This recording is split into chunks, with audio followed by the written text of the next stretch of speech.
If I could go back in time and decide if I was going to move to Canada from the UK again, what would I do? Well, this is a question someone was asking me recently, and I decided that I was going to do a video and give you my honest answer. Especially if you are someone who is currently in the UK or you're in another country and you're considering the move to Canada and you're really wanting to hear an honest response from people who live here about what we take Canada to be, this is the video you need to be watching. If you're new around here, hi, I'm Kome. I'm a business coach. On this channel, I create content around making money, running a business, and creating content as an entrepreneur. If you hear anything you like, be sure to hit the subscribe button and stick around for more. So I went back to think about whether I would have moved from the UK to Canada considering everything I know. And I've done videos about things that I didn't expect when I was moving to Canada, things that surprised me, things that I haven't really liked about living in Canada, like how difficult it is to find African food sometimes, or if you find it, it's expensive. And you can watch my recent video. I'm going to link it up here where I talked about, things I didn't expect. Nobody warned me about them. But I now said, okay, instead of me just giving an emotional response, let me do a proper video where I lay the UK and Canada side by side over the top critical things that I think would help me make the decision again. The first one is the immigration process. So coming to Canada was very easy, and I think that is something Canada has done very well. They actually make the immigration process quite easy to navigate, quite seamless. You don't need to hire anybody. And so that was really easy from the beginning. And I believe it is still the same thing, especially if you're coming through the express entry route. The second thing is the proximity to the US. As a business person, proximity to the US was very important to me because I wanted to be able to travel, see my clients, go to events and masterminds and things. Whereas from the UK, it was quite far. I mean, from Calgary, where I live, it's only 4 hours to Houston, where my mentor lives. So, to be fair, it made sense for me, but it might be different for you. The third thing for me is the size of houses and spaces in general. I feel like the UK is very lovely, and to be fair, they've done the best they can. There are some places you go to that you find bigger properties, but those properties come at a premium. But in Canada, like things are just bigger, houses are bigger, they have big garages, there are parks everywhere. And so for me, Canada still wins. Then we talk about how family friendly it is. To be fair, I never encountered any issues in the UK because I did live there for a long time. But I feel like Canada is more family friendly. Considering the fact that we have young children, I like the fact that there are parks that they can go to play and we can even watch them from the window sometimes. There are just more activities for young children and you don't feel like they're cooped up in a house all day long. And so for me, Canada also wins in that regard. The next one is the cost of things. I'm not even going to lie. On this front, Canada actually did not win because the cost of food here is quite exorbitant. The cost of transportation, because you're fueling your car to go everywhere, you're driving everywhere. And to be honest, guys, I don't even like driving, but transportation in general is quite pricey.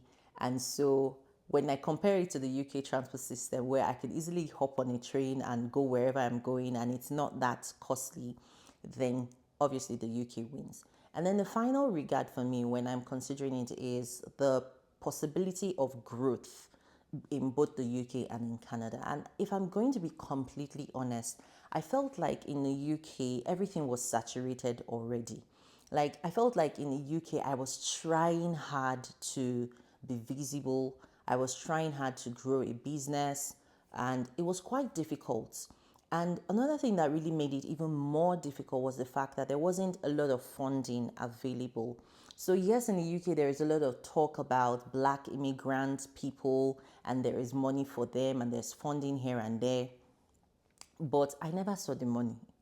Maybe you guys can tell me in the comments if there were some funds that maybe I didn't know about. But there was just not enough funding, and I know how difficult it was to grow my e-commerce business at the time, because I had to fund it by myself. And when I ran out of funds to grow my business, I had to go to my family to say, hey, can you help me here?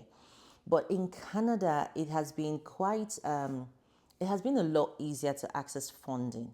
And I don't even think I've even started to scratch the surface of what is available out there, simply because my mode of business does not require that big capital that I used to need. And so my point is, if you're an entrepreneur in the UK, you always feel like you need capital, but there is no capital. But if you're in Canada, you'll feel like, oh, I need capital, but there is access to capital. You can easily work into your bank and ask for a line of credit, a credit card, a loan, and you probably will get it as long as you don't have any serious issues. So, on that regard, Canada definitely wins. I'm going to add one more, basically, or two more, let me be honest. I'm going to add two more. Another thing I feel here is because the people are friendly, like there is a lot of receptiveness to you as a stranger. Whereas in the UK, you have people saying, go back to your country, even though you are a British national, you've been there for years. Pretty much it's your home, which was the case with me. I'd been in the UK long enough that it was home. It's still home to me. And so it's very hurtful when you hear people saying things like, go back to your country, you don't belong here. And they actually make you feel like you don't belong.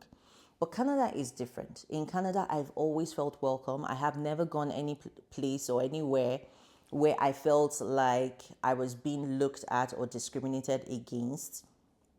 And Canadians are very welcoming. And so I feel like when I'm thinking about the overall decision, that actually makes a huge difference. Like, nobody wants to be in a place where you feel like you're only being tolerated, you're not really welcome. And Canada is welcoming, and they're still welcoming to people. And I think the last one I'll end with is the probability of growth. So even though I've talked about how difficult it was to build a business or grow a business because of funding, I'm also talking about the foreseeable future. I'm thinking 10, 20 years in the future. Do I see the UK becoming more of the place where I want to grow in? I'm not exactly sure about that, but from what I can see, I feel like the UK has really struggled since Brexit. And a lot of things that were good before are now saturated, and people are complaining. Whereas Canada is a growing and expanding economy. Has there been a little bit of economic struggle because of interest rates post COVID? Yes. But when I look into the future, I see Canada as a place that is probably going to recover. And because it's welcoming people, the population is growing. They are adding more, more infrastructure. Because, for example, I live in Calgary, and honestly, the amount of building and construction that has been happening is just wild. It's almost like they're building every area of the city.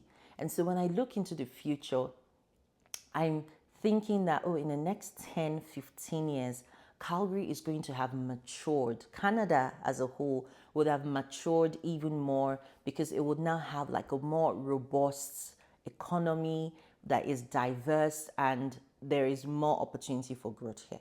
So I've given you my basis for my grading, for my answer, so that there will be clarity in this video. And so if I could go back and make this decision again to move to Canada, I think my answer is a resounding yes. Not because Canada is perfect, but because when I think about it, I think that I'm in the right place for the kind of life I want to live, for the kind of people I want to surround me. I'm enjoying the diversity here, the welcoming people, the warmth. Building community is not very easy, but we are already building community. And so that's my answer, guys. I would choose Canada again and again and again. And it doesn't mean that I don't miss anything about the UK. I miss a lot of things about the UK. I miss the fashion in the UK. I miss the food. I miss the proximity to a lot of places. I miss the easy transportation system. I think I should just do another video where I talk about the things that I miss about living in the UK as compared to now living in Canada. But I wanted you to hear it from someone who has experienced the two sides of the canal or the pond and what my answer would be. And my answer is a yes. If I could choose again, I would choose Canada. So let me know in the comments if you totally agree or totally disagree with my choice. I'm hoping that there are some people who have made the move as well that know a little bit about both sides and will be able to contribute to the conversation. If you've enjoyed this video, I hope you stick around for more by hitting the subscribe button and the notification bell so you get notified whenever there is a new video on the channel. And until the next one, where I'll see you again, bye.